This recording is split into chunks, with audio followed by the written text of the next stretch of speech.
Welcome to the Neil Wattier podcast, where you'll hear real stories of resilience and discussions on how to enhance your mental strength.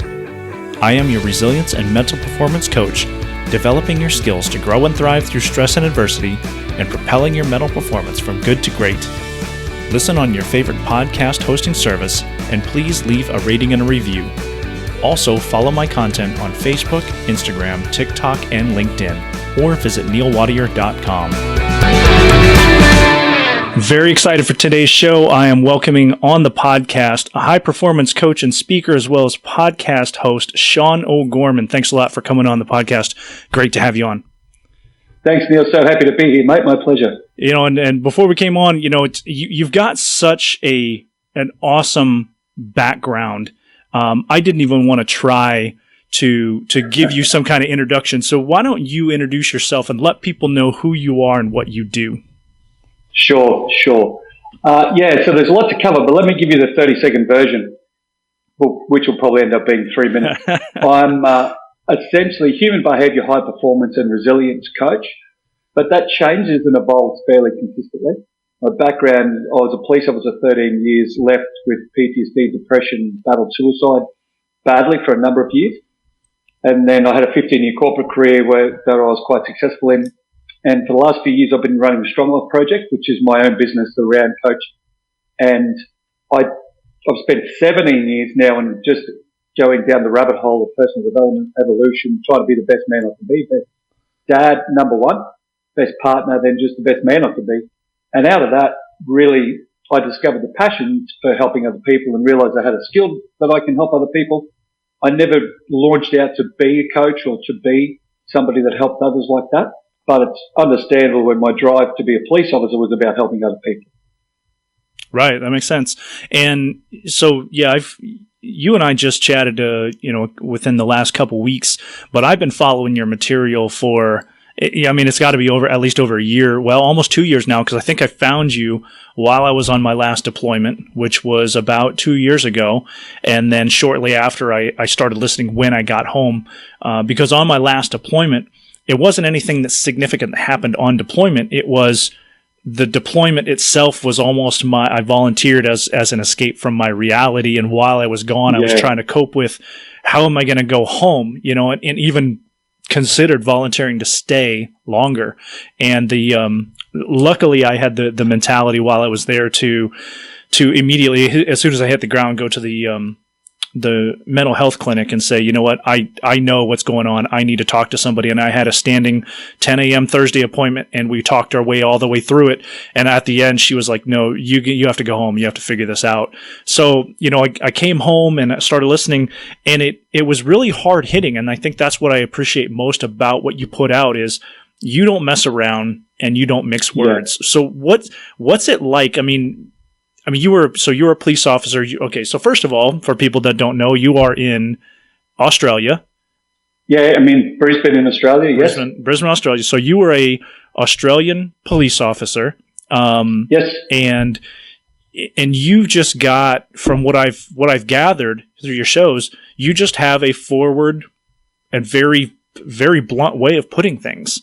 What's that like for you? What's that like for you putting that information out there and just telling people whatever's on your mind for the day?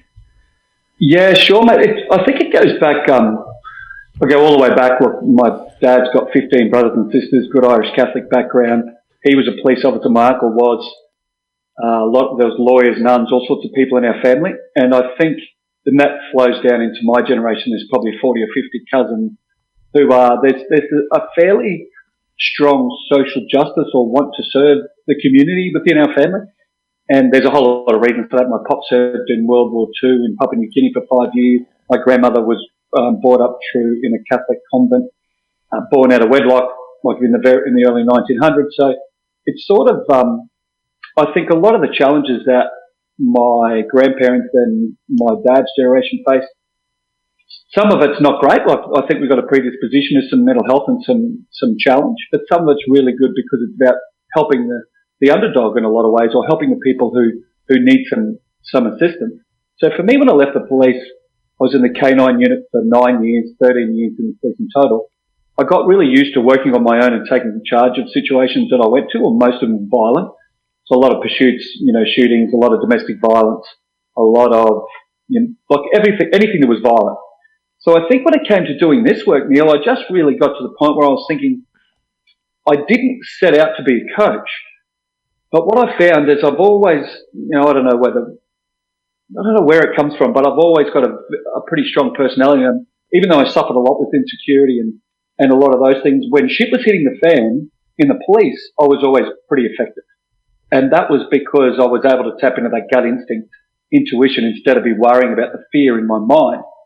So when it came to do this sort of work, I just noticed when I started talking to people about it, police officers, a lot of military personnel I deal with now, and also just like normal people, CEOs and people who run their own business, male and female, the thing that overwhelmingly I found as time went on, it was the honesty and the no bullshit approach that really resonated with a lot of people. And I think being alpha personalities, so we all know alpha male, but alpha female is the same. Alpha personalities join the military, police, any of those sort of services where you are running towards the stuff other people run from. People have very strong personality. And that's initially where my work started, was doing some work with my old department. So I sort of couldn't be too soft, I guess, in one way, because I was dealing with hard-ass cops. So now I think, without wanting to sound too arrogant, I really think the fact that I'm not afraid to say what I think, and I'm so happy for people to disagree and have a different opinion and not even like me, but I don't want to be vanilla, because I think vanilla doesn't help anyone. Yeah, that's true. I like it. Say it the way it is. You've been there, you've done that, and you just have a way of putting things in a way that people need to hear it. Maybe not necessarily the way they want to hear it, but they need to hear it. And you talk a lot about and it's an interesting mix. You talk about type A and tough people and PTS and mental health and all these things about being in tough military, law enforcement, first responders, the firefighters, the paramedics, people that see stuff that the average people just couldn't imagine seeing daily. But then on the other side, you talk openly about vulnerability and insecurity. How do you mix the two, where you have that initial discussion, so like veteran to veteran, I might be able to connect with somebody just because we're a veteran, and we might razz each other from time to time. I know police and fire like to do that. Marines, Army, Air Force, Navy, we like to give each other hell. But when it comes down to it, we're still veterans, and we respect each other, and we have that connection that you're just not going to find with anybody else. So how do you have those conversations with tough people and in that manner, and then somehow transition into the necessity for vulnerability and insecurity? Yeah, great question, Neil. The thing for me is a lot of it, and even, so you're talking about people who've been of service to the community, first responders, military. Even when you go into people who are very successful CEOs in corporations, or anybody who's in an environment where you need to push hard and stand out from the crowd, very different levels of what you're achieving. One's to drive investor returns, one's to protect people. So I don't mix those.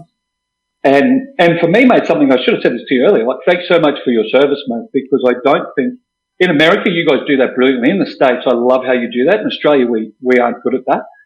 And Australians, naturally, I think we have a bit of a chip on our shoulder, where we don't really acknowledge people's service anywhere near as much as we should. And part of that, I think, is the fear of appearing to want to look special. And it comes back to a whole lot of things. We were all convicts when we came here 250 or whatever years ago, so I think there's part of that. But when it comes down to talking to people and being really tough, I think, I'm 50 years of age in a few weeks. I'm pretty healthy and fit.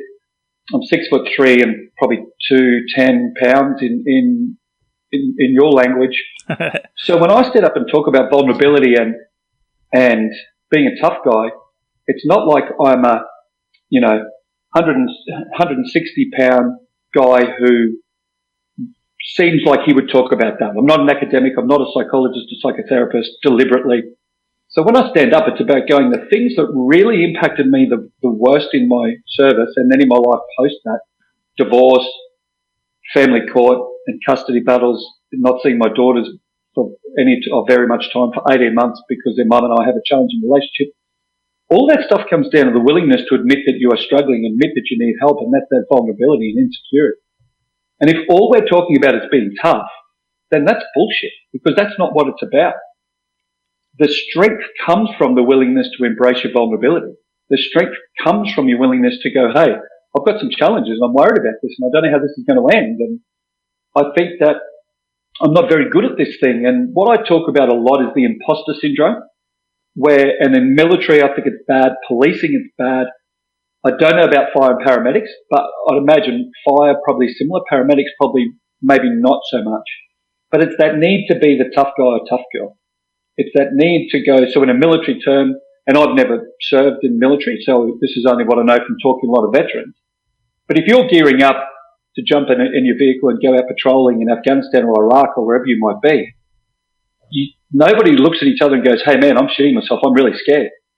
It's all about, no, we're good, let's go after it. Let's go get them. In policing, it's the same. I would turn up to violent incidents, handle it, take guns off people, whatever the case may be, get in fist fights 2 or 3 times a week, turn and look at the other police, and I would have immense amounts of fear, which is a physiological and neurochemical response. It's normal. But I'd look at everybody else, and we've all wear that mask. That's like, oh no, I'm good, didn't affect me. So then I start thinking, must be something wrong with me because everybody else is good. But the reality is everybody has been affected. Everybody has that fear. Everybody has that vulnerability and feeling of, oh shit, that really affected me because I didn't know if I was going to survive. But we all mask it. And that's where the need to be vulnerable and open. If one person goes, you know what? Geez, that had an effect on me, that job, because of this, this and this, or that deployment, or this thing, or that happened. Then it gives everyone else the permission to go, you know what? You're not the only one. But someone has to go first. Yeah, and that's a good point where it's if you have somebody that you trust, and what you're talking about is ultimately trust, because if you've got it could be a work center in a business, or it could be out on the front lines, that if you don't have those trusting relationships, you're not going to get that. And if you, correct. And you meaning anyone, it doesn't have to be the leader. It doesn't have to be the ranking person. Leaders are people who do what's right. And your position doesn't matter. So if you, as a leader, are willing to go out and set the standard of trust, you're more likely to receive or be able to give those type of inputs where you can make that lasting change and allow people to have that conversation that they need to have. So yeah, I think what essentially what you're talking about is we have to figure out a way to create trust and in an open environment where people feel safe to say, yeah, man, I was scared. That sucked. Absolutely. Simple thing, Neil, that I talk about a lot. I used to say loving, powerful, and connected leaders. Now I talk about being courageous, connected, and powerful leader in your life, whoever you are. If that's within a unit in the military, and you can be the most junior ranking person. If you're a police officer, if you're a dad amongst other dads, if you're a mum amongst mums and dads, like if you're in a position in a business, whoever you are, if you're courageous, which means you're not afraid to put yourself out there and be vulnerable, because the only thing we're fearful of in vulnerability is judgment. That's it. We're scared of what other people will think. And then really, if you don't care what other people think about you, which is impossible, but if you don't care what other people think, then you have no fear around that. So if you're courageous, then you're not as worried about what other people think. If you're connected, it means you actually really care about the people around you. And then the powerful part is you have the willingness to go first. Then the conversations and the people I have around me now, the relationships I have around me, compared to 15 or 20 years ago, compared to when I was in the police, which is, probably 18 years ago, are amazing. And I had 30 really good friends, mates, as we call them in Australia, buddies, as you guys probably call them, around me in the police, who were great guys. But we were all sheep because none of us had the courage to stand up and lead in this way. Now, every conversation I have, and my partner, Rach, is very similar. She comes to the States pretty often, does high performance with athletes and a whole lot of things. She's an ex-Commonwealth Games athlete. And she says to me, she goes, we don't go anywhere and talk to people where it doesn't end up being a reasonably deep conversation. Because my opinion is, and I'm far more forward than she is. She's more humble than I am. But I say to her, I don't see the point in having surface chats. Like, I don't see the point in, oh, how's the weather? What about that? What's your favourite colour? There's no point in that because you're not really connecting with the other people. But if you've got the courage to actually start to talk about something, it doesn't have to be the most deep, vulnerable thing of their life. But when you start having a conversation with people and, how's things? How's work? Oh, what's going on with that? Oh, my son's a teenager and he's really hard to deal with. Oh, wow. What do you mean? Like, how's that happen? And then you just talk about that stuff. There's impact and there's some positive outcome for people instead of just filling the gap with some sort of bullshit conversation. Yeah, and I think that a lot, when what I'm finding is preparing to leave the military. So I got about 2 years left. So I'm building my coaching practice, my training practice, and in that is getting out and networking with people that are outside the military. Because I'd like to take what I've been in the military so long. I'd like to move away from the government for a while. No offense to it, but like, I'd really like to take what I've learned and go and put it into the community where people don't have the opportunity for training, leadership, academies, like all this stuff that we have available to us that a lot of times we just take for granted. I mean, heck, I got another one coming up in April. It's a 2-day seminar. I'm going to leave work for 2 days and do nothing but talk about leadership. I mean, there's a lot of people that don't have that opportunity.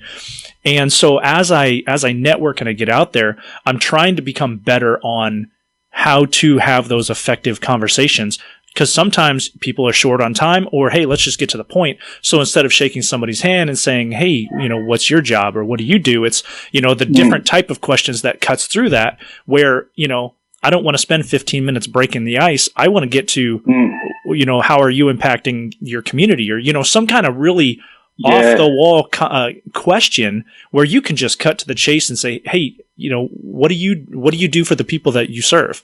Right? That's a much deeper question than, hey, what do you do? Or what's your job? And to be intentional about that, because if you start asking questions like that, people realize immediately you don't want surface level conversation, and they're willing to go deeper almost immediately. And the thing I find, and I totally agree, like one of the things I don't use it, and I'll tell you why I don't need to in a moment, but instead of saying, what do you do? If you meet someone, if I met you and said, oh, nice to meet you, who are you? Yeah. Like if I use that instead of what do you do, who are you? You'd be like, oh, I'm a, dad. If you're a dad, I'm this, or what else? Like if we had those conversations, very quickly, we're past the surface. And one of two things will happen. The person will be really freaked out and probably, back out of that conversation quickly. And I go, then that's okay, because maybe they're not your person.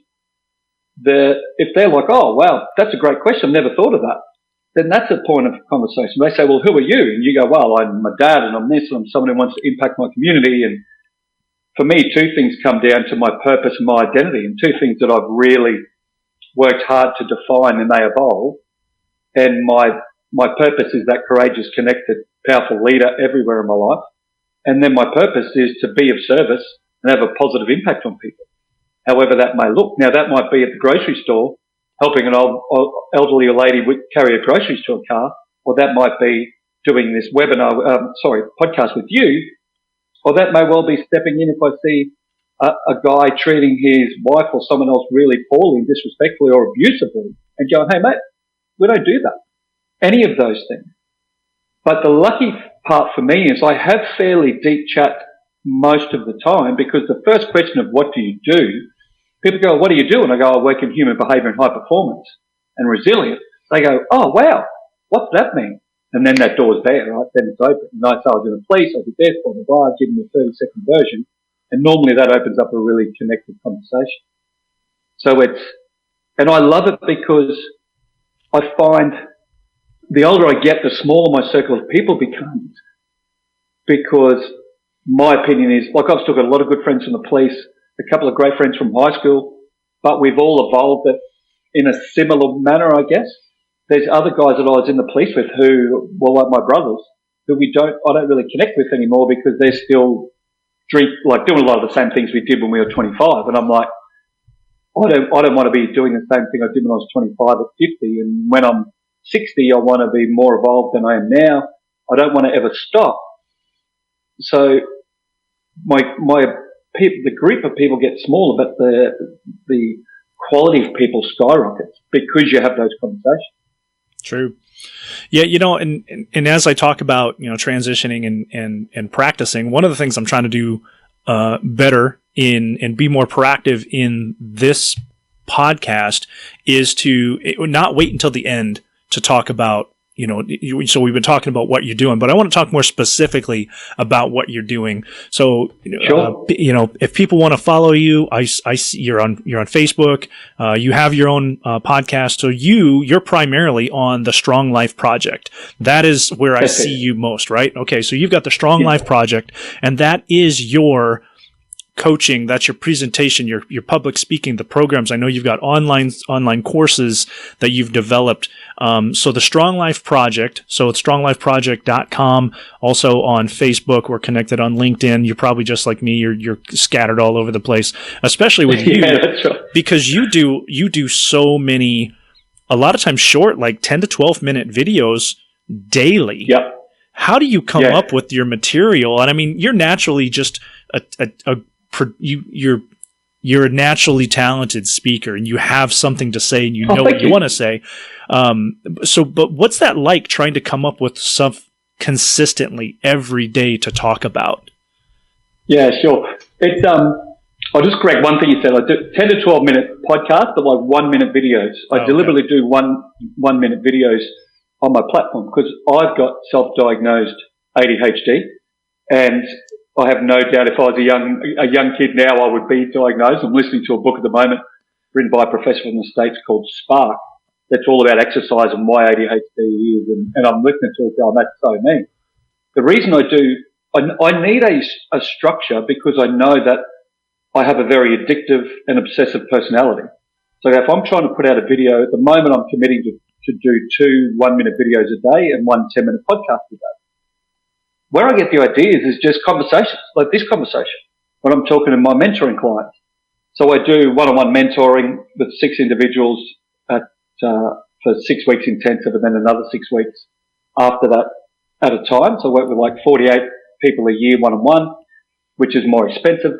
Then I do my online courses, and I do keynote speaking and workshops, do stuff for police and military. I do stuff here with soldier recovery courses for soldiers that have been either deployed, physical, mental, emotional injury. And the reason that I do all the content is because I want to have as big an impact as I can. And I've done 1,439 or something episodes of my 10-minute podcast every day for the last 1,439 days. And I get people who reach out to me all the time, Neil, and just go, hey, I've listened to your podcast. Thank you so much. That stopped me taking my life or helped me save my marriage. And I love that. Now, I'll probably never meet those people. A lot of people in the States and Canada I get messages from. But I have so many of these conversations. I've got a list of probably 50 topics on the notes part of my iPhone. And every time something pops into my mind, if I'm listening to an audio book and there's a concept, if I talk to someone, there's a concept, I just punch it into my phone. But often I only ever use the first 3 of those 50 because there's so many things in everyday life and conversation that are opportunities to talk about this stuff. Because exactly what I want to be able to impact people with and help them with is everyday life. Being more connected, being more loving, having less fear and anxiety, having less of that fear of what people think. So those topics are really easy for me to come up with because every time I talk to someone, listen to something, read something, it's everywhere. And then I just literally pick one and start talking about it. Because I've done so many podcasts now and a lot of coaching, a lot of other things, I find it very easy to pick a topic and just start talking. And then I follow my instinct, heart, intuition, whatever you call. Instead of trying to think about what I'm going to say, I just follow where it feels right.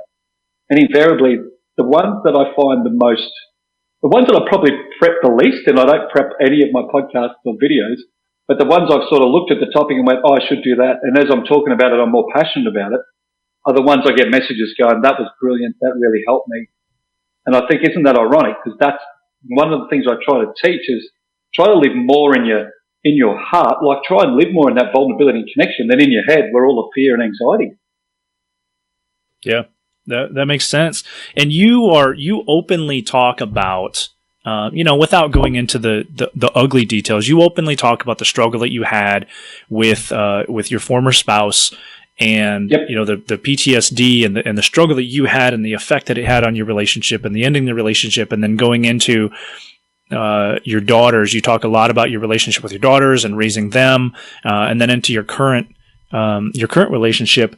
I think it's really amazing to hear you be so open, because it does lend not only credibility, but it lends to the example of where people can hear philosophical conversations and people talk about, you should go do this, right? You should be more resilient. You're like, well, thanks for wasting my time. Like, how do I do that? What does that mean? And that's where I like to do my best work is, there's so many people get to the point of, just before people ask the question, now what? They talk a lot about, you need to do these things, and here's all the research that says you need to do this. And you're like, okay, great, now what? So that's where I like to start my work is, now what? And right here and now, and where are we going with this? And I'm similar to you in that I'm very interested in things like behavioral health and the psychology and the therapy, but that's not me. Like, learning and growing from your past is important, and I take it into consideration, but I'm more concerned about, this is where you are and this is where we're going, or this is where you're going and how can I get you there?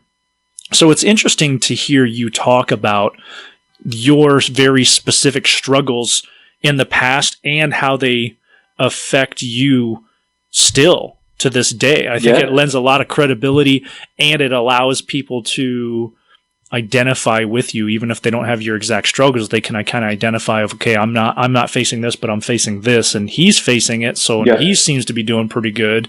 Maybe I can take something from that.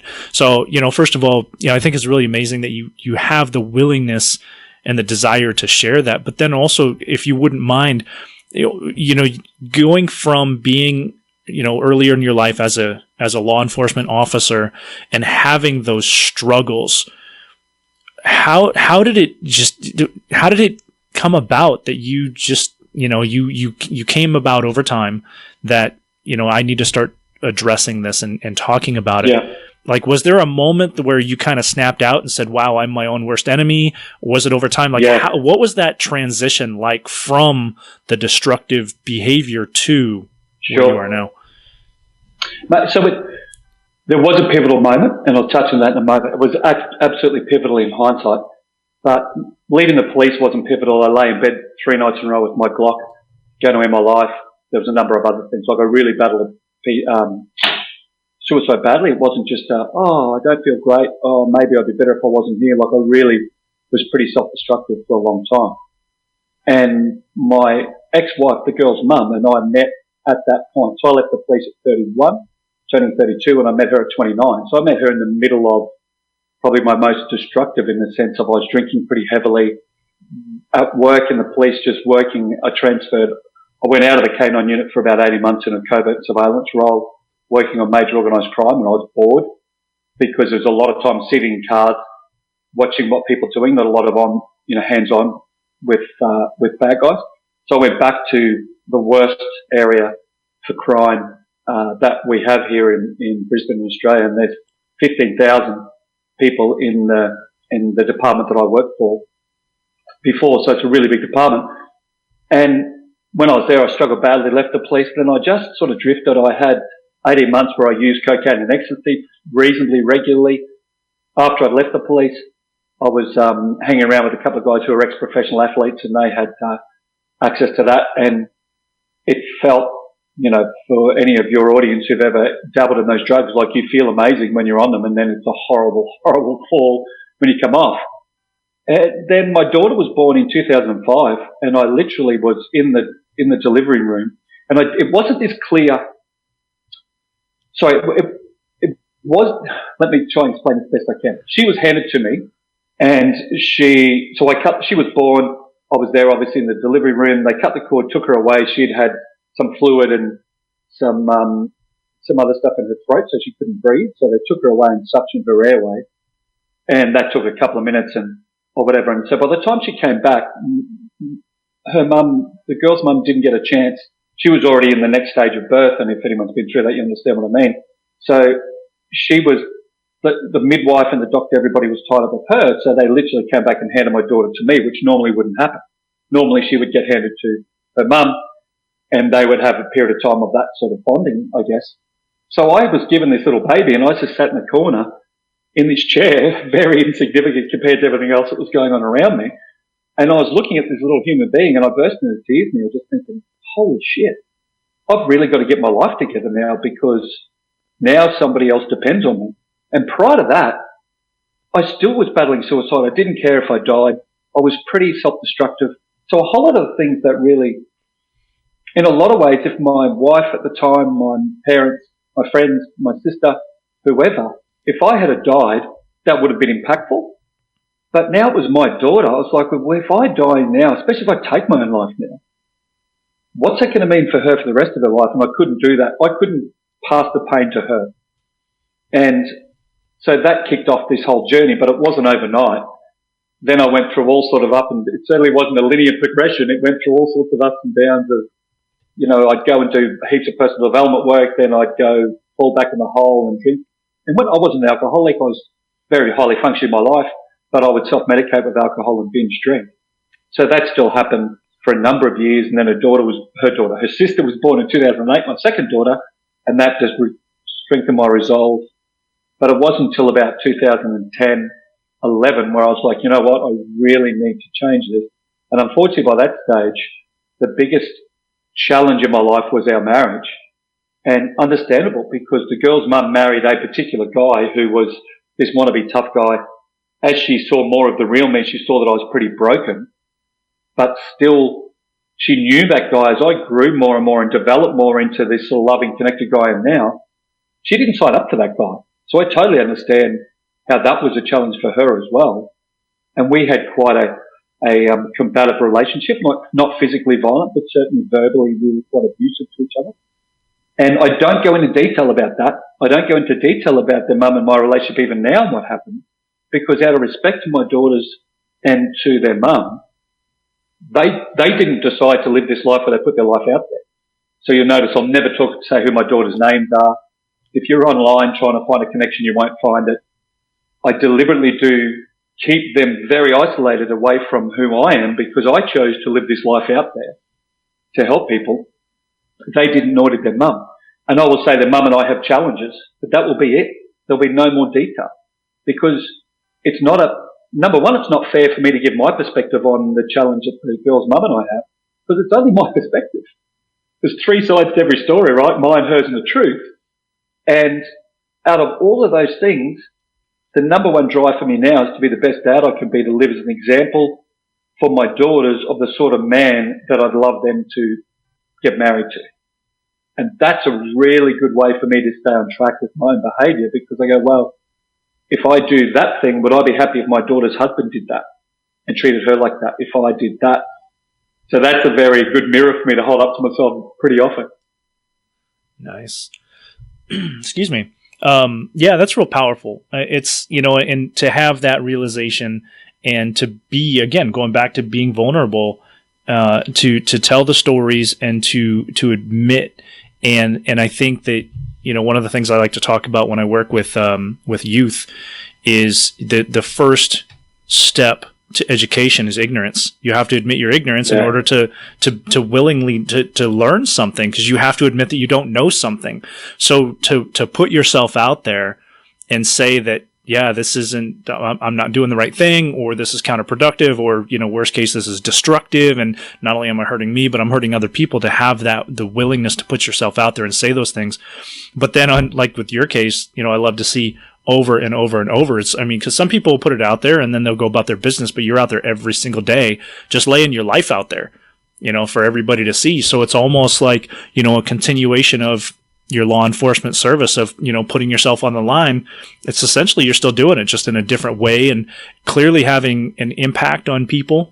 You've had an impact on me. You know, although this is the first time we've talked, you know, virtual or face to face, we've exchanged a couple messages in the past, but you've been a huge impact to me, coming back from deployment, thanks, listening man. to you and hearing you, and the way you talk and the way that you look at the camera is you intentionally talk like you're talking to a person, and I suppose that's a lot of practice that you've had in the coaching, but listening to, watching the videos or listening to the podcasts is, I'm driving in my car and it feels like Shaun's talking to me and he's telling me to pull my head out of my butt and, whatever it is that you're saying for that day, be a loving, connected, father and spouse and, all these things and go forth and, conquer your own issues. It's really, if you're willing to, and that's something you say a lot too. I mean, if you're listening to this thing, chances are you want to learn, because most people are going to listen to you a couple times, and if they really don't want to hear what you have to say,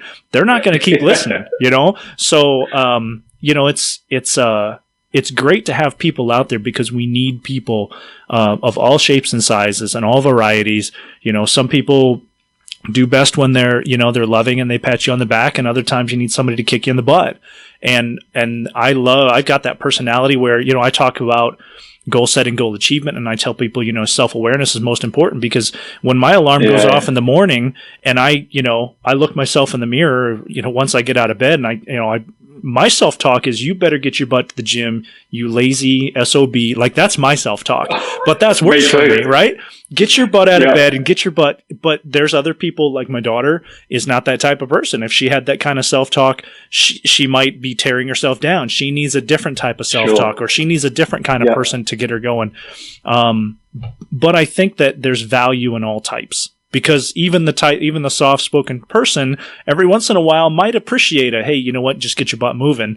Sometimes that's, you never know. So that's why I like to see the variety out there, and I listen to, I'm probably 2 weeks behind on all my podcasts, because I got so many that I like listening to, but I just, I'll skim through some of them. Other ones, like yours, I listen to all the time. A couple other people, listen to the Tony Robbins stuff. Sure. And it's empowering. But it really comes down to, you can be motivated, you can be inspired, you can be educated, but until you take accountability, you're never really going to, you have to admit ignorance before you can start learning anything. And absolutely, Neil, the thing that it certainly, you've reminded me of something. One of the reasons I put myself out there so vulnerably is it helps me then hold myself accountable for who I am in my everyday life. So like, I wrote a book called My Dark Companion, and that's probably where it started. That was May 2017. I published that, self-published that. And I remember when I got the first copy and I started looking at it, and it took me over 12 months to write, and it's all the darkest parts of my life. And when I was reading it, I was really scared. Like, when I first got it, I was like, wow, I was still working in corporate at the time. I was looking to launch Strong Life full time. I've been doing it, on the side for about 6 years. And I just thought, shit, this has got my deepest, darkest secrets in it. Once I put this book out there, there's no hiding from any of it. So I took a photo of it front and back and put it on Facebook, because I considered just leaving it in the drawer and never doing anything with it. But I thought, that's just not who I am. If I want to help people, that's what I need to do, is put myself out there. And for 15 years in the corporate world, I didn't feel like I really had that big an impact, and that was the biggest thing I struggled with there. It didn't feel like I had a purpose. I earned a lot of money and all these other things, but just didn't fill my soul. And what I realized once I put that out there, and now when I put things out, if I wake up in the morning and don't want to get up, and that happens often, I get people say to me, oh, you're so fit and you're so healthy, and I wish I was motivated like you. I go, I'm not motivated. I just hold myself accountable. And you're calling yourself an SOB, and my version of that is even a lot tougher, and I won't use the language on your podcast, but the way I speak to myself is just downright abusive. Sometimes when I'm like, and I think it's an Australian thing, we certainly use language a lot more than I think most people do in the States. And I think it comes back to having our heritage in being convicts and criminals, maybe. But, I will best be in my own head like, what the F are you doing? Get out of bed, you lazy. Like, I'm just really give it to myself. And then when I get up, I'm like, yeah, good. Because if I'm going to put myself out there as this guy, then I better be walking my talk, because there will be people, and I'm such a small little drop in the ocean of the people who do this work, but as I want to be, make more impact and build a bigger profile, and as that starts to happen, there's going to be people coming at me trying to prove that I'm full of shit. there will be people that will be looking for the chink in my armour. There will be people who want to disprove what I say because it allows them to stay stuck where they are. And what I find really interesting, and I've had a lot of people say to me, you don't get a lot of haters on social media. And why is that? I'm like, I don't know. But I think it's probably two things. One is I don't come across as somebody who scares easily, I think. I come across as a reasonably strong individual. So I think maybe that's part of it. The very rare occasion I have had it, I'll go back to them and go, hey, so happy to talk, so happy to have a different opinion. I don't get defensive. I'm so happy to have a different opinion. It's interesting to me you react so poorly to what I've said. Is that possibly because you've got some shit in that? And then they run. Or the other part is I just think people, I hope, listen to my content and see who I am and do a tiny bit of research and go, yeah, I think this guy's the real deal. I think he's honest. I might not like him, and I'm sure there's plenty of people who don't like my approach, but at least they know I'm honest. And for me, that self-awareness piece, mate, is the key to everything. If I don't know who I am, what I'm good at, and what I'm not, I don't for a minute think that I'm an exceptional person by any means. I still feel like I'm some, 16-year-old moron in my own mind that doesn't really have a clue what I'm doing in life.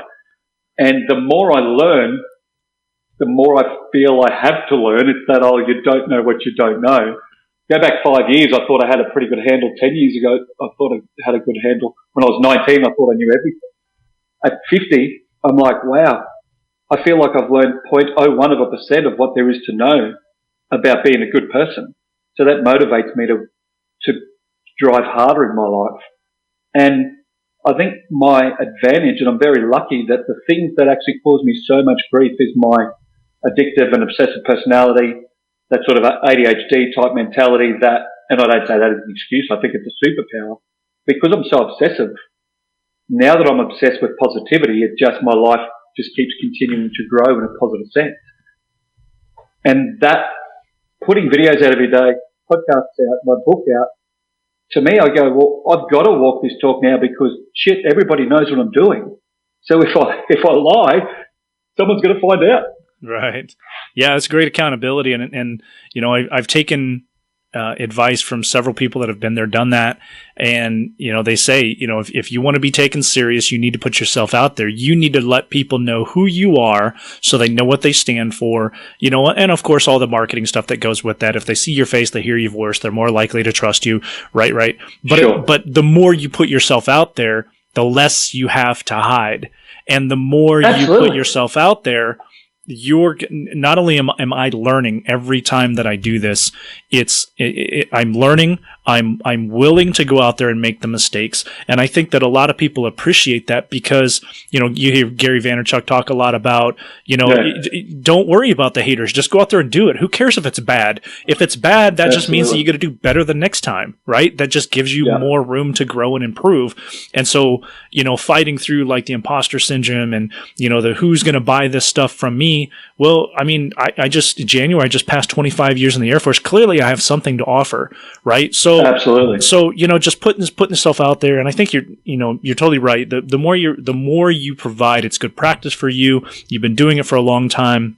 You put out good material. You get to improve that every day. But also, I'm coming up on, possibly hitting some pretty big jobs with some great organizations that I'm really looking forward to speaking with. And it just happened to be in January. I had 4 or 5 events that I was able to record. But prior to that, most of the stuff that I did in the military, I couldn't record. I can't use that for personal. Yeah. So people are calling, okay, well, send me your show reel. Well, I don't have something, I don't have anything to send you. Well, now as of January, it's almost exploded where I've got people calling me now because they see I put, I did something with a CrossFit gym. I did something with a Real Estate Investors Association. I did something with a women's organization. I did a keynote speak where I was able to record that and put that out there. And it felt good to finally put something out to show people that I'm willing to step up. I'm willing to go out there and stand on stage for 15 minutes and just tell stories and be emotional because that's what they want. And to show the vulnerability, but, to just let people know, hey, you know what? Every time I'm up here, I feel like an imposter, just tell people that, because if you're willing to do that, if you're willing to do that in the first 2 minutes, and then you go out there and you kill it for the next 15, somebody out in the audience might say, wow, if he thinks, he's no good, but then he's doing that. It's just not only is it good for me as an individual, you as an individual, but it shows people that this can be done, that we're just normal people like everybody else. Absolutely, man. And I think, how old are you? Yeah? 45. Yeah, 45. So similar age.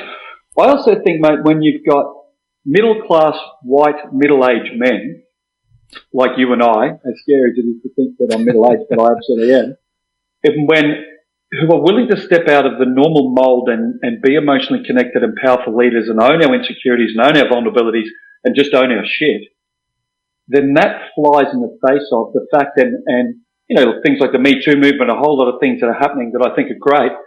I think some things go too far. We're not going to have a political discussion, but a whole lot of the stuff that doesn't work great in the world is because guys who look like you and me fucked a lot of things up. Let's just call it what it is. So when guys like you and I, that we look like those same guys, come out and go, hey, I absolutely acknowledge that men can be really destructive. I absolutely acknowledge that there is a thing called toxic masculinity, but I also will tell you that it's in the vast minority of men who are like that. But we need to empower men, especially in society these days, in countries like the US and Australia, Canada, UK. We need to empower men to stand up again, to be decent men. And I've got a thing that I use now, I call the 95-5 alpha male rule. And 95% of the time you're loving, caring, nurturing, vulnerable. 5% of the time you do whatever needs to be done to protect those who are less able to protect themselves than you are. So 95% of the time, I'm going to be this loving, caring, nurturing guy. And if I walk down the street and I see a guy who's doing the wrong thing, or he's assaulting his wife or his girlfriend, or there's something happening, then I'm going to go, hey, it's not okay.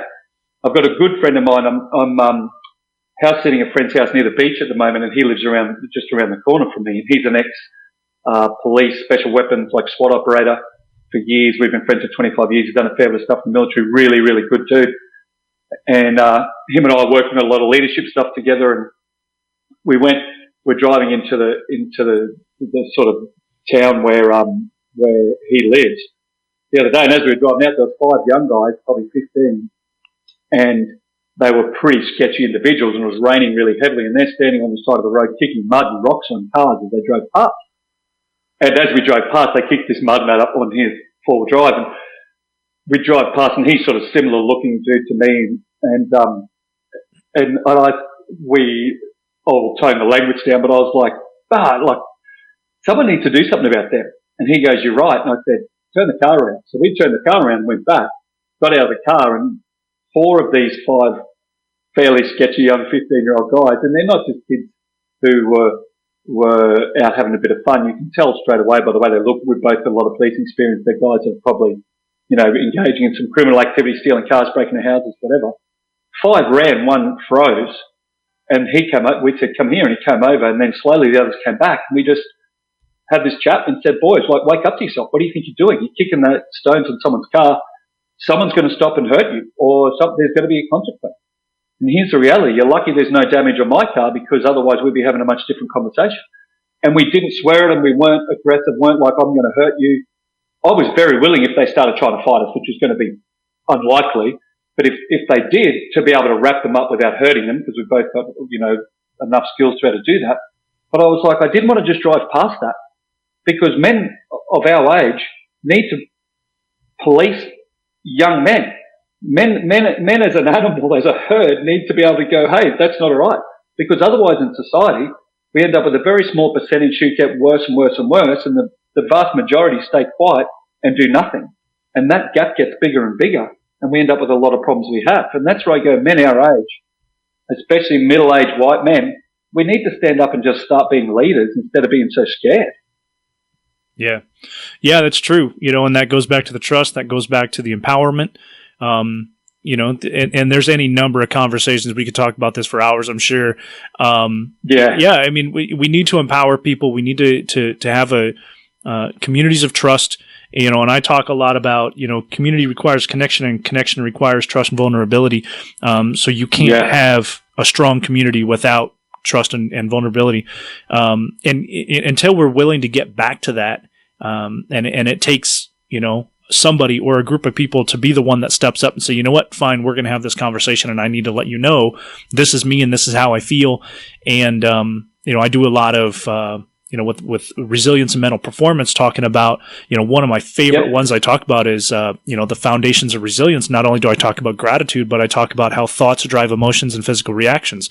And if you want productive emotions and physical reactions, you have to have effective thoughts. And that's whether you get caught in the situation like you did with that group of young men, where you had effective self-talk that helped you keep your emotions under control and your reactions under control so you can think and react. Or like pre-game, where, hey, I'm heading into a situation, either I know it's going to be difficult or it could be something, so I'm going to have positive self-talk to have those productive emotions heading into the event. That's one of my favorite subjects, and I actually call it my Foundations of Resilience and Mental Performance workshop. And it's so effective that if you just have effective thoughts, you're going to have effective emotions and physical reactions.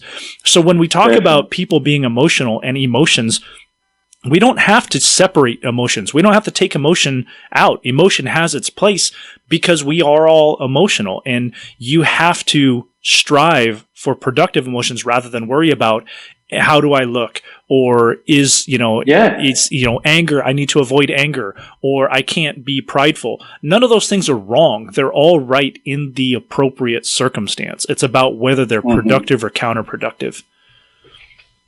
And I couldn't agree more. And the other thing that I put in a very succinct manner, I think it's succinct, where I said, don't react, act. Like, choose your action. Don't ever react to a situation. So those young men, if they kicked the rocks in the car and we got out and reacted angrily, then that doesn't achieve anything. We were very, very conscious of the way we chose to act and talk.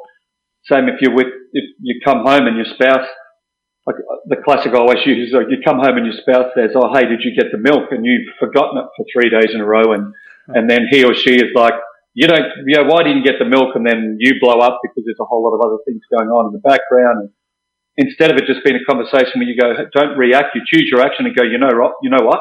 You're absolutely right. I said I'd get it and I didn't. I'm sorry. I'll go get it. You don't react and go, oh, but I've been so busy and this is on and it's not fair. And because the minute you're justifying why your position or your action or whatever your behavior is right, then you've lost the whole purpose of that conversation.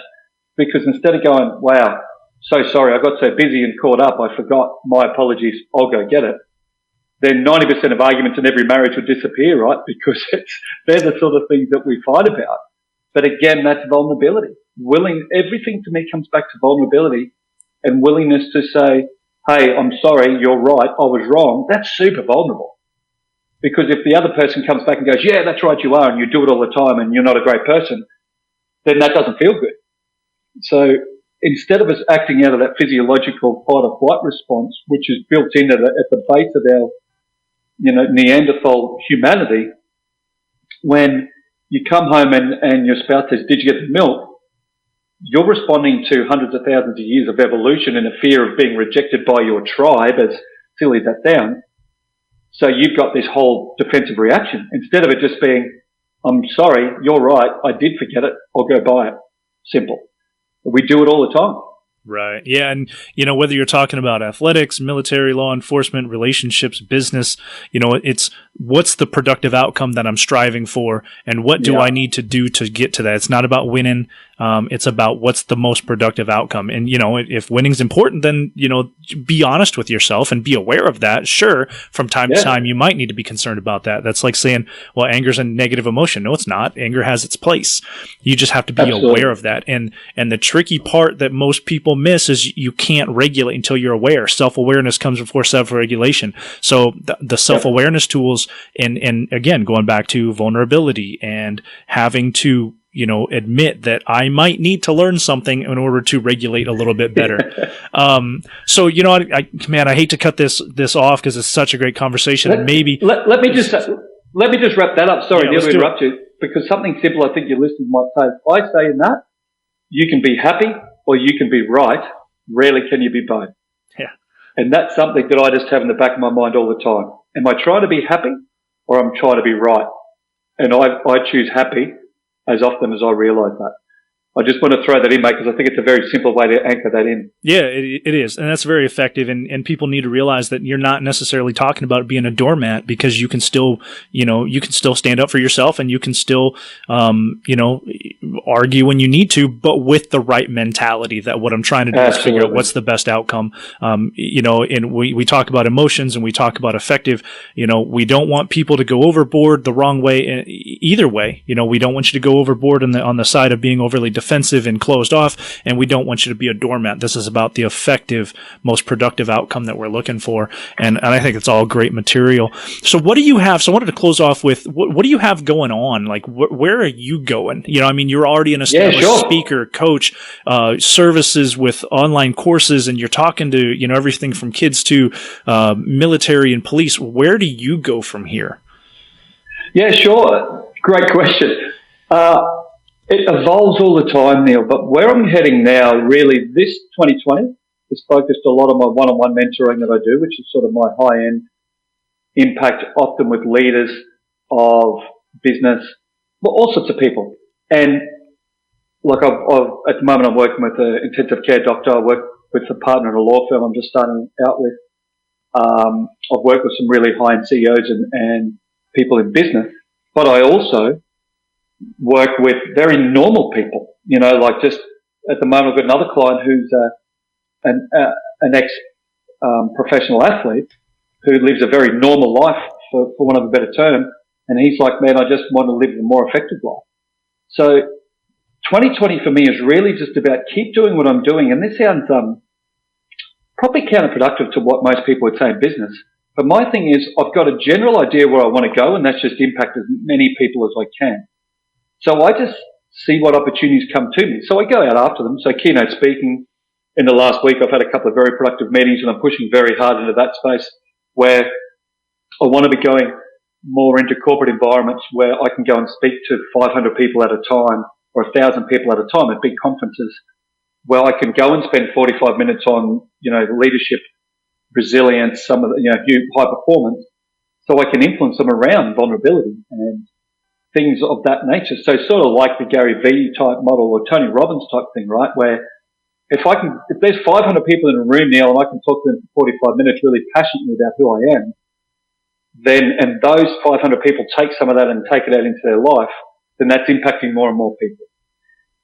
So in a lot of ways, mate, that's where my focus is this year, but also online courses, still doing all the stuff I do around police and military as that comes up. So one of my biggest issues is going to be the inability to clone myself, I think, before long. I can see that becoming an issue for me being just really busy. But it's about prioritising the things that are going to have the biggest impact.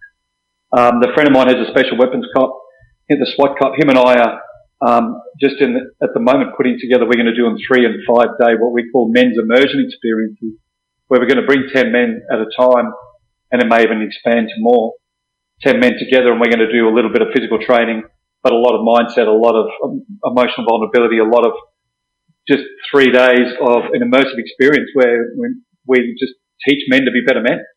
And so my thing is I just keep pushing and I keep driving ahead, and whatever comes up, I grab it with both hands. And if I get to the point where I'm so busy and I'm approaching that now, where I need to pause some things, I'll pause the things that have the least impact, and I will drive the things that have the most impact. Because my whole thing's driven when I'm 110 years of age, and that's the age I've set for myself to live to at this point. When I'm 110 years of age and I die, what does my funeral look like?